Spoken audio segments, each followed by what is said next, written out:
Estimados televidentes, tengan ustedes muy buenas noches y bienvenidos a esta nueva edición del programa televisivo de cursos a cargo del Centro de Estudios Superiores Universitarios CESU de la Universidad Mayor de San Simón. En esta oportunidad, nuevamente me es grato contar con la presencia, la participación del doctor Alfredo Eduardo Mancilla Heredia. Él es doctor en el área de Economía del doctorado en Ciencia y Filosofía y también es docente de la Facultad de Ciencias Económicas. Estimado Alfredo, muchísimas gracias por estar nuevamente en el programa. Muy buenas noches, sin duda importante hacer algunas reflexiones en función de la economía, de las perspectivas de desarrollo y algunas categorías conceptuales que deben aplicarse en esa interacción. Justamente esta noche vamos a conversar de la importancia de la planificación, particularmente para el desarrollo local y desde, digamos, la operación, la actividad que se tiene que desarrollar en los municipios y desde luego en las organizaciones territoriales de base. A veces nos olvidamos que el ciudadano, como parte de la célula barrial, como parte de la vecindad, como parte de su OTB, cumple un papel fundamental al momento de definir y soñar con ideas que puedan contribuir mediante su realización a una mejor vida en comunidad. Así que, Alfredo, ¿cuál es la importancia de la planificación también al momento de satisfacer ciertas necesidades que acontecen a nivel de vida barrial, a nivel de municipio? Sin duda es importante razonar contestando una pregunta. ¿Por qué sufrimos? Y el sufrimiento en términos de hacer sociedad, de buscar bienestar, implica que no estamos planificando, estamos improvisando, estamos negando la planificación. ¿Y qué es la planificación?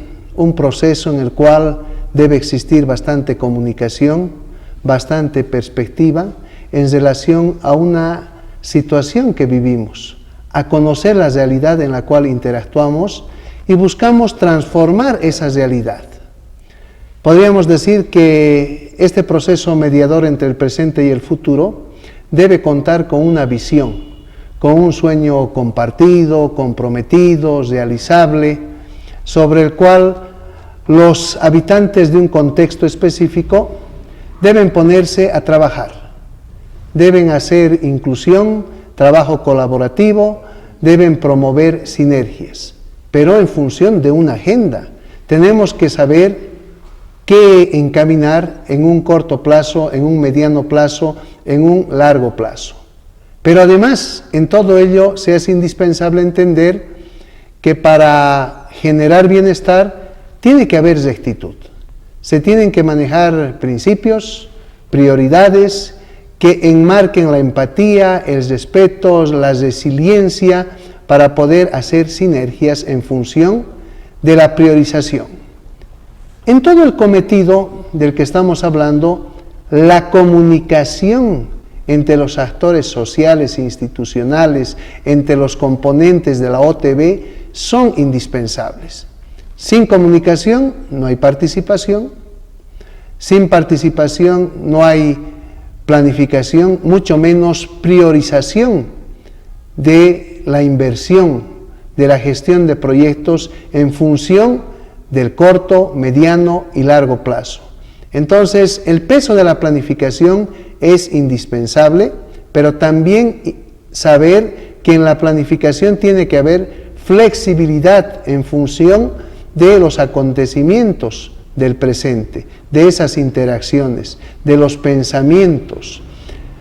Al hablar de planificación debemos pensar en un espacio de debate público, lo planteaba Jürgen Habermas. En ese espacio de debate público tiene que haber mucho disentimiento, pero al mismo tiempo complemento. Y ahí está la palabra empatía, que tiene que también relacionarse con la comunicación efectiva, saludable, con el acierto de este proceso comunicativo para encaminar una transformación que, recalco, tiene que ver con el sueño compartido, comprometido, realizable, con una filosofía de vida. Es importante esto de la planificación dentro de un contexto de participación, de condivisión, etcétera, etcétera. Pero también, bueno, la ventaja aparentemente es que se cuenta con un respaldo legal, con un respaldo normativo, que no solo permite, sino impulsa, fomenta lo que es la planificación a través de la participación ciudadana. Sin duda, hablamos de la planificación participativa que desde el ámbito local se hace indispensable para que el plan de desarrollo municipal o los planes de desarrollo municipal se vinculen al plan de desarrollo departamental y a un plan de desarrollo nacional en términos económicos, sociales, de inclusión. Acá lo importante es entender que la participación se tiene que dar desde el núcleo denominado OTB, Organización Territorial de Base. En la organización territorial de base se deben priorizar, ¿no es cierto?, las demandas para que el gestor de la transformación municipal, la alcaldía, pueda utilizar el presupuesto asignado en función de las posibilidades de transformación que sean reales, pero también que complementen el ejercicio del poder del alcalde y, por supuesto, toda esa perspectiva asociada a un gobierno municipal, con su legislativo que va retroalimentando las normas, las ordenanzas, las disposiciones para garantizar esa participación. Y, por supuesto, enmarcar la transparencia de todo este proceso. Cuando no hay participación efectiva desde la OTB, tenemos dudas. Cuando el dirigente falla en esa perspectiva de garantizar la participación de las personas, de los ciudadanos en la OTB, entonces vamos a tener dudas sobre la transparencia de este proceso. En ese contexto debemos razonar de que la participación ciudadana en la OTB debe priorizar, pero también hay una pugna entre las OTBs por la asignación presupuestaria. Tenemos que tener capacidad de complementos, de concurrencia, para generar la demanda municipal, una demanda prioritaria que va a ser parte del plan de desarrollo quinquenal de mediano plazo del municipio, sobre el cual ya hay referencia para hacer la asignación presupuestaria. Una asignación que en el tiempo puede aumentar, pero que también puede disminuir. Como en este caso hablamos de pandemia, la mayoría de los recursos han sido aplicados al sector salud. Entonces, en ese contexto debemos pensar que esa acción comunicativa, que esa perspectiva que tengan los habitantes, tiene que trabajarse de manera muy formal. En este tema se hace indispensable entender que el análisis multivariado, la investigación multivariada, cuantitativa, cualitativa, aportan significativamente para entender las relaciones de causalidad, la causalidad crítica en cada uno de los sectores sobre los cuales se va a hacer la distribución de presupuestos y, por supuesto, consolidar un conjunto de programas con esa asignación presupuestaria. Y, Alfredo, ¿cuáles son las etapas, digamos, de este proceso de planificación desde la OTB cuando se trata de buscar realizar aspectos que apuntan al desarrollo local?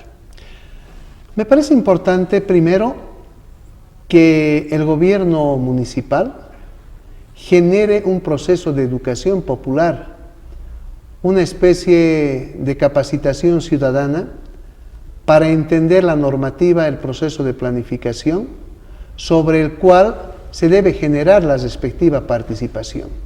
Recuerdo hace muchos años desde la universidad hemos generado un programa de capacitación ciudadana para el desarrollo local que se ha trabajado con la alcaldía del municipio Cercado y el IULA Celcadel Naciones Unidas. Entonces fue bastante interesante comprometer a los dirigentes, a los ciudadanos de base, en talleres en los cuales se explicó la metodología de planificación participativa, pero además de generar procesos en los cuales existan complementos, exista el manejo apropiado de la normativa sobre la cual se hace la planificación participativa. Entonces ese debería ser el paraguas sobre el cual en cada una de las OTBs se empiece ese trabajo, porque cuando hay conocimiento se da funcionalidad a la metodología de planificación. Y en esta metodología de planificación, el primer componente, la primera etapa, tiene que ver con lo que es la etapa de preparación y organización o el aprestamiento sobre el cual se tiene que generar el proceso de planificación. El hacer un cronograma en relación a las disposiciones normativo-legales para entregar la priorización de todo este proceso, tiene que ver con los consensos de los actores que participan, tiene que ver con la búsqueda de acuerdos y con reforzar ese aspecto de la capacitación para poder encaminar el mismo diálogo entre técnicos y la ciudadanía. Entonces ahí hablamos del plan, la primera etapa. La segunda etapa asocia el manejo, si quieren, de los talleres participativos. Ahí se pueden aplicar herramientas del método de diagnóstico, seguimiento y evaluación participativo de Naciones Unidas, que es bastante interesante, pero ahí hablamos de la lluvia de ideas, de la aplicación de una matriz FODA, de la generación de perspectiva de visión agresiva, defensiva, adaptativa, de supervivencia, que son tópicos interesantes, ¿no?, para ver la categoría interna con la categoría externa, con lo positivo que son las oportunidades, con lo negativo, con lo de los chicos malos, entre comillas, que son las amenazas, ¿no es cierto?, los que quieren inviabilizar nuestro proceso de desarrollo. Entonces, ese análisis cualitativo se puede medir, se pueden generar indicadores, pero que también son complementados por los indicadores de las bases de datos que se tienen a nivel del gobierno local. Entonces, en función de ello, ya se priorizan las relaciones de causalidad en varias áreas, ¿no? Puede ser educación, puede ser salud, puede ser el tema ambiental, puede ser el tema productivo, todo en función de lo que está dispuesto en relación a la normativa vigente. Entonces tenemos un diagnóstico, tenemos los indicadores de situación vigente, los indicadores sin proyectos si nos ponemos a razonar. Después de ello generamos la visión, que es el sueño compartido, comprometido, realizable, que no tiene que ser utopía, pero que sí implica una manera de filosofar, de manejar principios, prioridades. Ahí está la misión también, o la razón de ser del plan. Después pasamos al tema de la estructuración de una matriz de planificación, donde habrán programas o áreas de intervención. Dentro de cada área de intervención existirán cada uno de los proyectos, que son los instrumentos claves operativos para hacer desarrollo. Ahí se definirá el tema de hacer preinversión, ¿no es cierto? Hablamos de costos, hablamos de responsables, hablamos de supuestos, porque el hacer planificación significa manejar un conjunto de supuestos, de escenarios. Entonces, en función de ello nos movemos. Les decía que la planificación tiene que ser flexible, ¿no es cierto? No es una camisa de fuerza, sino por el contrario, este proceso se tiene que retroalimentar cotidianamente. Entonces, si tenemos el plan de mediano plazo, se va a ejecutar a nivel de cada año. Ahí está la programación operativa anual, en función de la presupuestación, en función de redireccionar lo que es prioritario, que es indispensable, para practicar el incremento de oportunidades para la población, para que se pueda desarrollar en relación a esa conceptualización, vamos a decir. Después de todo ello, vamos a encaminar, por ejemplo, este aspecto de hacer el control, ¿no es cierto?, que va desde el seguimiento a tareas, pero también que tiene que ver con el monitoreo y la relación comparativa de lo de mediano plazo, ¿no es cierto?, momentos de tiempo también, que es indispensable. La retroalimentación a través de sistemas de manejo de la información, los sistemas de manejo de informes, podemos decir, de logro, de postergación, que impliquen constantemente retroalimentación, y los especiales, ¿no?, de culminación, que tienen que ver con el nivel de calidad también con el cual se ha ido generando la ejecución. Entonces, si nos damos cuenta, tenemos, o sea, en todo ese cometido de los POAs la ejecución, pero la ejecución tiene que estar controlada, convenientemente retroalimentada, y al final vamos a tener la evaluación, digamos, ex post. ¿Qué pasó con el plan, no es cierto? Y eso implica el manejo de ejecución presupuestaria, la rendición pública de cuentas que va coligado al manejo normativo vigente.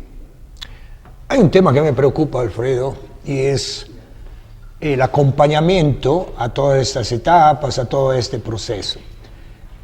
A manera de recuerdo, en algún momento, hace bastantes años atrás, participé como parte de la OTB donde vivía, a una reunión donde participaban los diferentes distritos y cada uno con sus OTBs. Resulta que en una situación de recursos escasos, a menudo la distribución de estos recursos, que solamente, o bueno, aparentemente es de tipo monetario, ¿no? Bueno, para esta OTB 50.000, para esta OTB 100.000, obviamente de acuerdo a determinadas normas, reglas de cálculos, habitantes, número de habitantes, etcétera, etcétera. Pero me parecía que había una escasa capacidad también de entender que todas las comunidades, que todas las OTBs, que todos los distritos estaban con necesidades importantes. La capacidad de diálogo, de comunicación entre los participantes para decir, bueno, comprendemos que todos necesitamos progresar, todos necesitamos un mejor desarrollo para condiciones de vida más aceptables. No hay cierta comprensión y pareciera que ahí en la distribución, en la definición, caemos en la lucha de decir, bueno, el mejor dirigente es aquel que se lleva el mayor trofeo, ¿no? Y no se comprende que un año podemos estar apoyando el desarrollo de un determinado espacio de la alcaldía y otro año, de forma casi recíproca, se va a apoyar otro sector, otro espacio. Entonces, un poco la parte del punto de partida, los ciudadanos, los habitantes de una OTB, los vecinos, que a su vez son vecinos de otros vecinos que conforman, digamos, un municipio. Entonces, y me parece que todavía hay que trabajar bastante también ese tipo de pensamiento, ese tipo de apertura a un desarrollo integrado.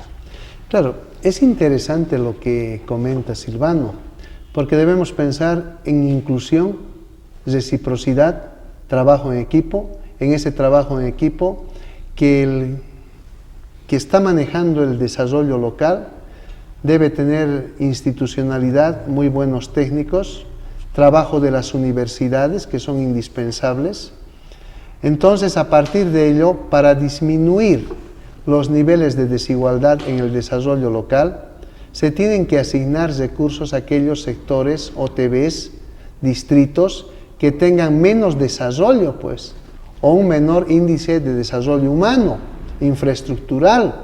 Entonces, ¿qué es lo que pasa?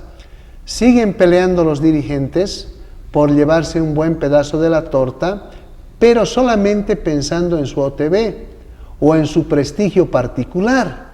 Entonces, lo correcto es que cuando hablamos de inclusión, reciprocidad, es asignar recursos a ese sector que está más rezagado en conceptos de desarrollo humano, ambiental, infraestructural. De eso se trata.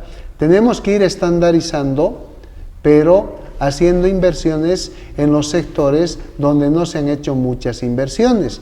Entonces, ahí las universidades tienen que contribuir, complementar en lo que es la gestión de proyectos, en el diseño, en la etapa de preinversión, para garantizar viabilidad, para controlar riesgos y hacer fiabilidad para la factibilidad, para que los recursos no se evaporen en escenarios intransparentes, en escenarios en los cuales ha habido incompetencia, ¿no es cierto?, para ese diseño del proyecto. Entonces, Esos son los conceptos indispensables. Y también acá se me viene a la cabeza el pensamiento, la metáfora de Sergio Boissier, el distinguido profesor chileno, un gran amigo. Entonces, ¿qué es lo que pasa con el profesor Boissier? Plantea el vuelo de una cometa. Y el vuelo de una cometa lo relaciona con el hacer desarrollo, el despegue para hacer desarrollo. Y para hacer desarrollo, primero tenemos que diseñar el proceso. Y si está mal diseñado, si está improvisado, si hay crisis de oferta en el ejercicio del poder y si hay crisis de demanda, entonces estamos pensando que más adelante va a haber reticencias y van a haber conflictos sociales por una mala ejecución de presupuesto, mala asignación de recursos. ¿No es cierto? Entonces, después del diseño hay que ir a la construcción. Y ahí está la profesionalidad también, ¿no? Con la participación de los actores, sí, con sus saberes, totalmente de acuerdo. Y ahí hay que sumar la conducción. ¿Quién conduce? Es como estar volando una nave y el piloto se duerme, el piloto no tiene idea de cómo volar la nave, entonces estamos en peligro. Por eso que cada vez se van aumentando estos conceptos de que la brecha de los países en vías de desarrollo con los países desarrollados se sigue abriendo. Entonces la conducción es importante. Pero además, para volar la cometa, para hacer desarrollo, debemos aprovechar la brisa favorable. Y cuando hablamos del aprovechamiento de la brisa favorable, estamos hablando de las relaciones internas, de las relaciones internacionales que permitan generar liquidez, que permitan hacer posicionamiento de la imagen del municipio, que permitan generar inversión extranjera, aprovechando las ventajas diferenciales, ¿no es cierto?, que se tiene en ese espacio en el cual estamos haciendo el desarrollo local. Bueno, la importancia de promover la responsabilidad ciudadana en un contexto de visiones más integradas y menos, digamos así, exclusivas para uno mismo, para un mismo grupo, etcétera, etcétera. Nos toca terminar el programa. Brevemente, quiero quedarme con hacer énfasis en lo que has comentado, la necesidad de una buena comunicación, participación y priorización del presupuesto para lograr las metas deseadas. Sin duda son elementos fundamentales. Si no tenemos comunicación, entonces difícil generar participación, planificación priorizada. Alguna vez conversábamos de estos elementos con mi esposa, la doctora Ivonne Gutiérrez Molina. Entonces, sin comunicación es difícil hacer desarrollo y no le damos importancia a la comunicación. Entonces, si hacemos buena comunicación, estamos gestionando conflictos sociales. Estamos, si quieren, priorizando aspectos que son indispensables para hacer desarrollo local, en este caso haciendo buena asignación, porque va a haber comunicación para hacer desarrollo, comunicación para garantizar un proceso de planificación por complementos, con disentimiento, totalmente de acuerdo, con lucha de intereses, totalmente de acuerdo, pero eso va a permitir hacer el respectivo feedback o retroalimentación de este proceso de cambio positivo que está buscando generar transformaciones en las cuales se consolide un estado de bienestar, entre comillas, no al estilo trotskista, no un estilo extremo, dogmático, por el contrario, combinando, haciendo un modelo mixto de eficiencia con equidad. Muchísimas gracias, Alfredo. Sin duda es importante participar en este tipo de escenarios para contribuir al desarrollo del pensamiento crítico y el aprendizaje significativo, con sentido, en contexto vinculativo para nuestra sociedad.